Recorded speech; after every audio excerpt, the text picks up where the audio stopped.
Hello everybody, welcome back to Max Reviews and Random Reviews, and today we're going to be talking about Ready Player One. And you might be wondering, like, Brandon, you said in your last video that this was going to be more of an underrated movies. Well, I just wanted to talk about Ready Player One because I have spent, like, the past month reading the book for the first time, and I was, like, blown out of the water how amazing this book was. I love the style, the characters, the world, and just the nature of the entire book. I absolutely love the book. And this is my sort of book here. Like, I like Harry Potter, I like Percy Jackson, and I like sort of like Fablehaven, Dragon Watch, Brandon Mole sort of stuff. And then also Ready Player One is in the mix. Sort of more like kids between, I don't know, 14 and 18, something fantastical happens to them, sort of a thing, like, in different worlds, very interesting, and just a single book sort of blew me out of the water, and so I knew there was a movie to it. I had never seen the movie before. I'd heard a bunch of people just are dumping on this movie. It's the worst ever, so horrible, comparing it to, like, Space Jam 2 and Lowness, and so I decided to check it out. I finished the book one night, and then the next night I watched the movie. And so this is going to be my review for it. I don't really know a bunch of people's opinion. I know a bunch of people hate it. I don't know if anybody really likes this movie. But I decided to just check it out and give my honest opinion on it and how it compares to the book. I'm reading the second book now, Ready Player 2. I'll probably have a book review for that or something whenever I finish reading it. So you can look out for that. This is Max Reviews. Let's just get into this. And for sort of like stuff that I liked about it, I think this is directed by Steven Spielberg. And Spielberg has done some absolutely amazing movies with Jurassic Park, and he did Jaws. He's done a ton of Indiana Jones, some amazing movies. But recently hasn't been doing too good. Like, he did West Side Story this year. Last year. I didn't even see that one. He did BFG, and then he sort of did this. Like, his newer ones have not been nearly as good, but I think this is sort of not his greatest thing. So, comparing it to the book, this is much more flawed, fast-paced, and no character development in the story with the characters, because in the book, you have so much time to flesh out the characters, what's going on, how they're doing this, what this means. Each character is given like at least 10 pages of just talking about them and sort of like who they are, at least like the main characters, and explaining everything in this world. And in the movie, like, you watch the first 5 minutes and it just breezes past you. You're like, oh yeah, I remember that lady, the old lady from the book. And then he's just going down and sort of like, yeah, this is the world. Yep, this is his how-to. He doesn't explain anything. And then he gets into the Oasis, which is the virtual reality world. Now, in the book, they spend so much time fleshing it out, like the worlds. He actually goes to school here online. You could go in real life, and he tells about the actual world and the Oasis world. And they sort of just show you, sort of. But they don't really elaborate it. Like, outside world, you see his little town thing here. And that's it for Wade's actual world. And then he goes into Oasis and he's a different kid. And then he immediately gets in the Oasis and he starts talking to his friend H. Now, H, I don't think he was a good representation of H. I did not imagine H being like a bald, half-robot, alien in this world. That doesn't seem like H. H, I would think, would be more muscular, more bigger, but an actual character, an actual person sort of thing. And so this was not a good representation of H, I don't think, in this movie. Either side, the real world or this actual version inside. So H is working on stuff, he's talking to him, and the animation inside the actual Oasis, I think for some of it, it could look amazingly cool, sort of like a video game, but also more real.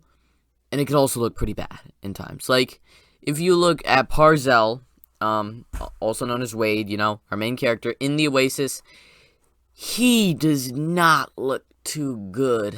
I do not think his eyes look off. His hair is just flying. And I'm sorry to make nitpicks like this, but they go into so much detail about him in the book.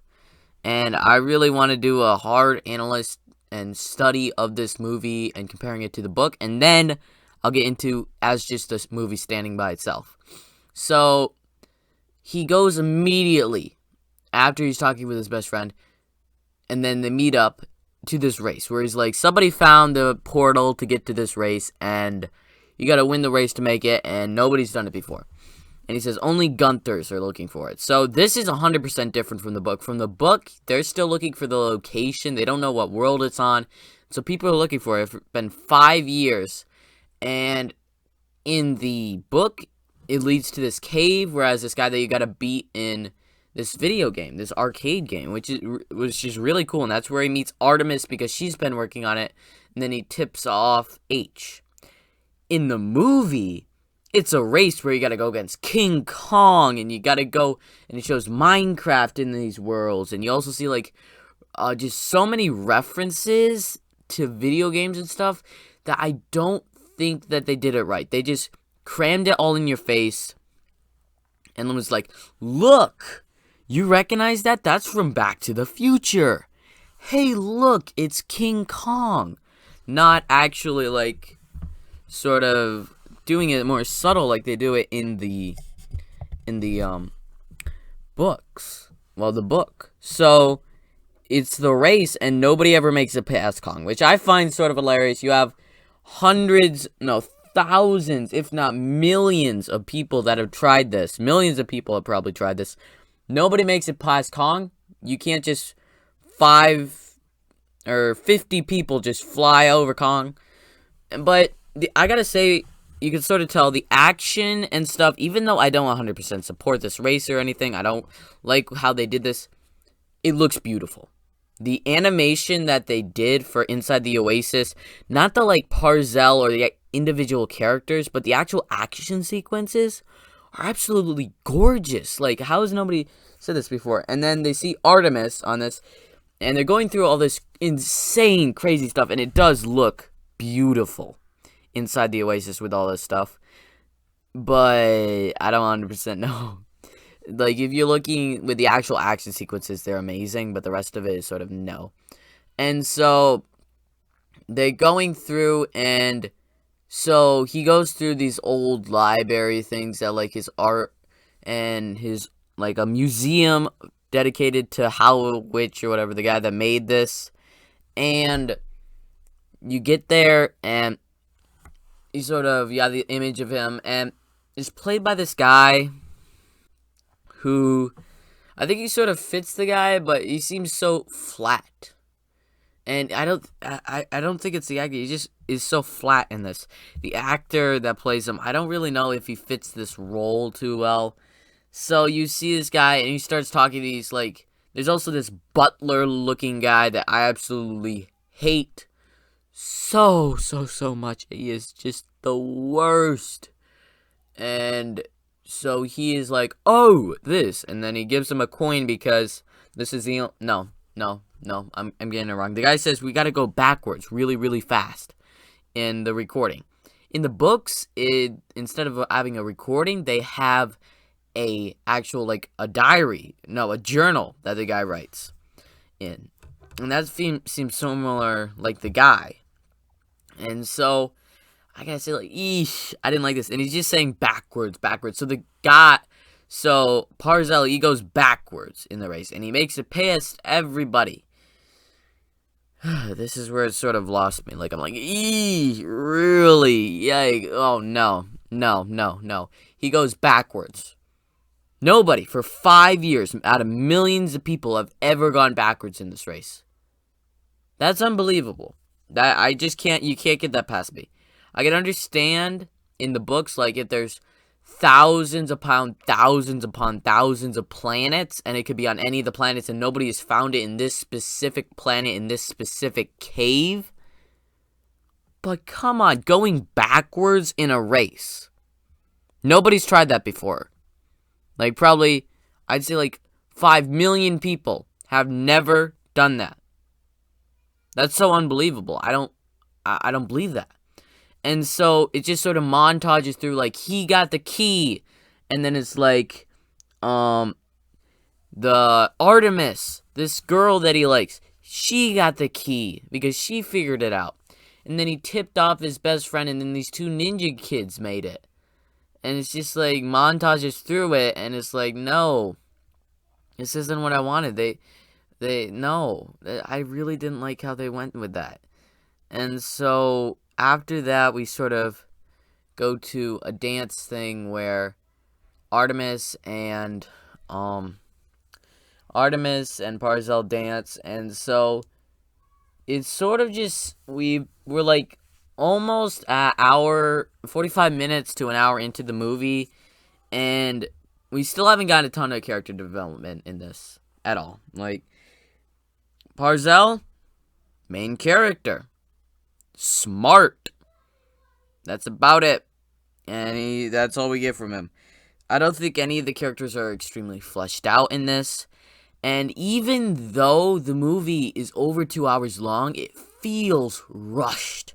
Rushed pacing. Like, we're going from one thing to another thing, to another thing, to another thing. And whoa, this happened. And get past that immediately. And then keep going and going and going. And rushing through everything. So after that happens, they go to this ball, and in the books, it's by Og, which is he was like the guy that created the whole Oasis's best friend, and this is a big anniversary, and so the Sixers come in, which are like basically human robot people that just serve bad guys and want to take over the world. And my problem with the Sixers in this is, in the in the book, they are a pretty big threat because they actually get the keys. They are actually doing stuff. They actually put up the shields when they have the keys. They're doing stuff. They're making it farther and farther. And in this, you don't really have that sense. Like, they sort of allude to maybe they got the keys, but you know they have to when we get to the... And while we're on the subject of the Sixers leader, he's played by Ben Mendelsohn, and I think Ben Mendelsohn has played like the overraged, sort of angry, evil villain in a blockbuster movie way too many times. Rogue One, Captain Marvel. He's just, yeah, he's always sort of like the bad guy. And even in Captain Marvel when he isn't, seriously, really.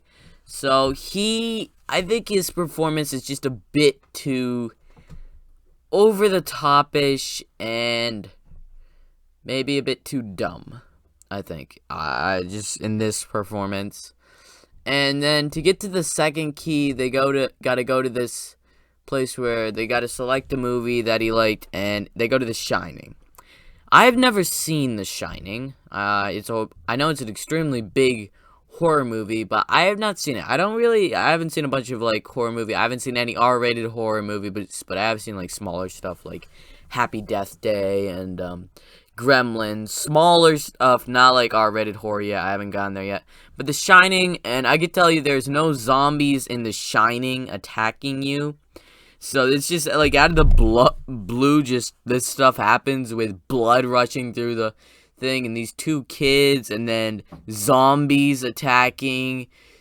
It's just like, what is going on here? This makes no sense. And maybe if the two twin people and the blood, and even if like the girl coming out of the shower is in the actual Shining, it's just like another reference to something in the movie. No, in the book, they actually act out Ferris Bueller's Day Off, which seems more of a thing. And another thing, it's all about the 80s in the book, which is so nice because so many references. It makes sense now because everybody's going back to the 80s to sort of go through his life because that's what he loved, and he alludes to the 80s, and that's what his entire thing is. in the movie, they don't say the 80s. They just said his life. And so now they could do stuff from all decades when he was alive and stuff. And, like, all time and all the way up to modern stuff, like Hello Kitty. No. That's just such a big problem for me. For this, like, they get rid of the 80s stuff so that they could just add in, like, the Iron Giant.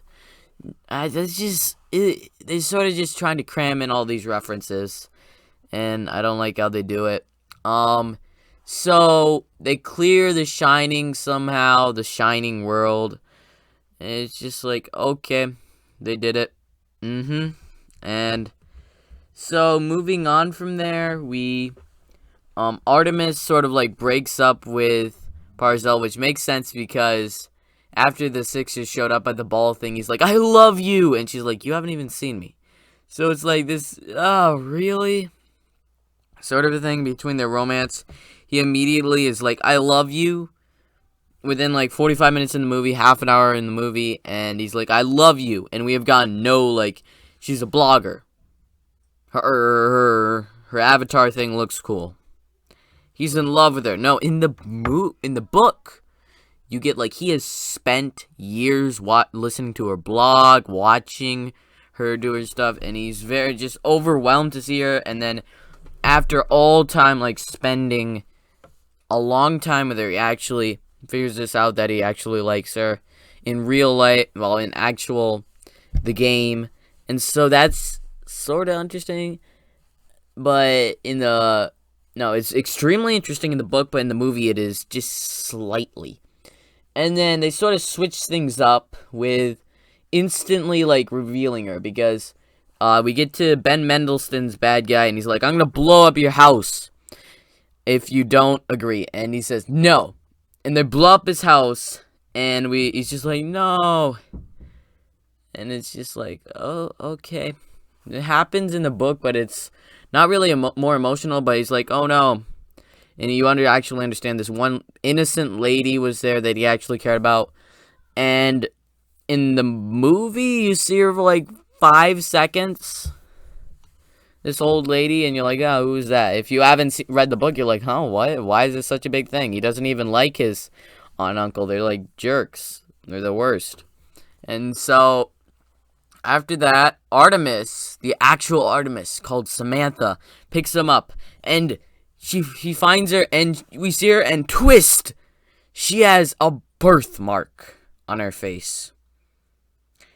And in the books, it's sort of like she's sort of ashamed by this, and he finds a picture of her while he's sort of trapped in this place, and then he says he likes her even better in real life. She looks even more beautiful. And then the final, like, paragraph in the book, he sees her. He says, I don't care. They kiss, and he says, I don't want to log into Oasis again. He says, for the first time in forever, I don't feel like logging into Oasis again. And that is the perfect ending to the book. And in the movie, they don't really do it right. Because, for starters, they immediately show her and she's like, welcome to the rebellion. What rebellion? Oh, they don't say rebellion again in the rest of the entire movie. She says, like, welcome to the rebellion. Yep, no rebellion. It's actually just some people trying to stop the Sixers, but rebellion stuff, no rebellion. So what happens is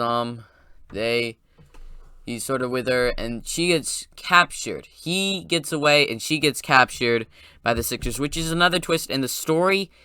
They didn't actually meet in real life, and he got captured by the Sixers on purpose. And no, on purpose. I say propose instead of purpose. Sorry, guys. But on purpose, he gets caught by the Sixers so that he could hack into their stuff while he's working off his debts like she was in the movie. And he hacks into their stuff. He finds all the files for stuff. He tells them to get out of their places. All his friends, the High Five, H, and the two samurai guys, and Artemis. And then he gets out of there while also figuring out how they're putting up a giant shield against the third gate before you could finally make it. And so he, you know what he does? He she is actually the one that's working off the debt, and he has to sort of hack in with H and stuff. And then he gets out of there, and H finds him, and it's a black chick. It's just a black chick. Is H. It's not a guy. It's a girl. And in the book, I liked it way more how they did it. They had it that she was gay, and so everybody would look at her differently in the game if she was a girl. So she went as an avatar as a guy, and she got a lot more respect from that. And she's overweight in this, and when they meet in the book, he opens up the trailer and they see each other. They don't even need to say anything. That you could see the emotion through the words. It's so perfectly done. They see each other. They don't even need to say too many words. And that's just perfect. And we get a bit of backstory about everything as she talks. They talk for like a few hours because they're on an RV trip to try to get to Ogg's place. Ogg is basically not really in this that much, and so in the movie it's just like he's like, oh, and she's like, yeah, and that's it. So just horrible how they handled that. Really hated how they handled H in this movie. And so you also get the two samurai guys, and in the book one of them gets killed. They're not actual, they pretend to be like actual brothers, but they're not in the book. And then one of them gets thrown off a building and dies, so the other one is like out for revenge. In the book, no, in the movie, actual movie, one of them's like an 11-year-old kid. The other one's just like another guy that actually knows kung fu. Cool. Yep. So they sort of bust Artemis out, but she is getting in there and she's pretending to be a Sixer. And so there's also this guy that he's so annoying. He looks really cool. He's got like this cool face thing. He's got like a skeleton in his middle torso, and he is extremely annoying, stupid, and I hate him. I don't know. I think he's played by like T.J. Miller or something, and so that's just annoying. And so he's there, and he's like, yeah, this thing is gonna last for 10 million years because they get Parzival / Wade just sends out a message, and he's like, everybody, we need your help. And so H gets the Iron Giant out, and then they're all ready to fight, and the shield's still up to get to the final thing, and everybody's there, and then they all die. Nope, just kidding. That would be so perfect, wouldn't it? No. What actually happens is Artemis gets in there and she disables the shields. And so they're trapped. The bad guys are. So they're all attacking in this giant, like, Avengers Infinity War giant fight thing, which is horrible. It's just a bunch of random people. They don't really explain clans or the individual people in the game really that much, so you don't get much emotion, but it's like, look, it's Iron Giant fighting. Look, it's this person fighting. Look at this. But I gotta say, the action is absolutely beautiful in this fight scene, which, it's all animated, but it does look beautiful. Which, Steven Spielberg, you could see his shining director stuff through it. But still, he didn't do it right for some reason. I don't know how it doesn't work, but it doesn't. And so, Barzeli makes it, and there's this one guy that's playing this game that you need to win the entire thing. And he wins the game, and he's done, and he loses. And so the guy Parzel finds an Easter egg. And so Parzel, he finds it, he's gonna win. He finds it, he's about to win, the gate opens for him to go, and then the bad guys sort of explode this bomb that explodes everything. And this happens in the book too, and so I thought this was sort of nice. And then Parzel is alive because he's got this coin, and he won it from the butler guy that we absolutely hate. And the butler guy, it was a free extra life that he got from the butler guy with a little bet that he had with him. And that was horrible. That was absolutely horrible. In the book, he goes to this world, and it's sort of, he finds the clues, and he goes to this world, and he gets a coin at the end after beating Pac-Man. So, that was amazing in the book. In the movie, Oh, he just won it from, the annoying butler guy. Horrible. Hate it so much. But anyway, he gets a free life. He wins, and like, the guy is like, the guy that created the games, even though he's dead, his, like, avatar person is like, yeah, you won, you get all my stuff, here, sign. And he's like, what, this isn't what we should be doing? He's like, no, you're right, I just had to make sure. And he's like, the game is all yours. And he sort of just gives it to him. And so, flash forward, everybody's okay. Well, actually, they win, but in the back of the truck, everybody's in the back of the truck suddenly, that this RV or van or whatever that H is driving. And Ben Mendelsohn, bad guy, comes and is going to shoot them, and then there's a crowd that sort of gathers, and the police come, and Ben Mendelsohn, bad guy, gets taken in by the police, and now just, like, they keep getting interrupted. Him and Artemis are about to kiss, and then they do, and then they're interrupted, and it's sort of annoying how they do it. And then there's Og. He finally shows up from the books, but he's in real life, and he was the butler, which, horrible twist, guys. Who came up with that? But anyway, after that, they sort of end with, like, everybody's happy, everybody lived, nobody actually died. And the Oasis is now over our control, and we take Tuesdays and Thursdays off just so that everybody can be happy and actually live in the real world. And it ends with him and Artemis kissing after getting married. Happy, happy, happy ending. So, in conclusion, Ready Player One is a sometimes beautifully looking mess that will never, in all of my life, it will never live up to the book, which is beautiful. Perfecto. The book, perfect. It has a darker tone to it, and I could see them making, like, an R-rated movie version of it easily. But this is a disappointment to Steven Spielberg, and a disappointment to all fans of the books. And if we step back and just look at it as a movie, most of this stuff is out of context. It won't make sense because, like, the emotions aren't there. The characters are barely developed. The action might look slightly cool, but you don't really understand, like, why is it such a big thing to get the keys? Why is this world such a bad place? Why are the Sixers doing what they're doing? And so, if you just look at it, it's just like you have no knowledge of the books, it doesn't hold up. If you look at it, if you have a complete knowledge of the book, it does not hold up. So, in conclusion, I don't think I'd really give it a score. And if I did, I think it would be a 4.5 out of 10. And then for entertainment, I think it would get a C. So that's just my little thoughts on it.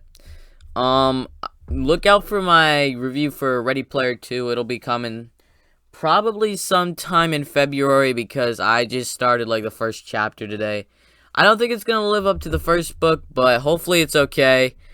Thank you so much for watching. I'm Braden, this is Max Reviews. And Ready Player One, at least it's not as bad as BFG. Braden out.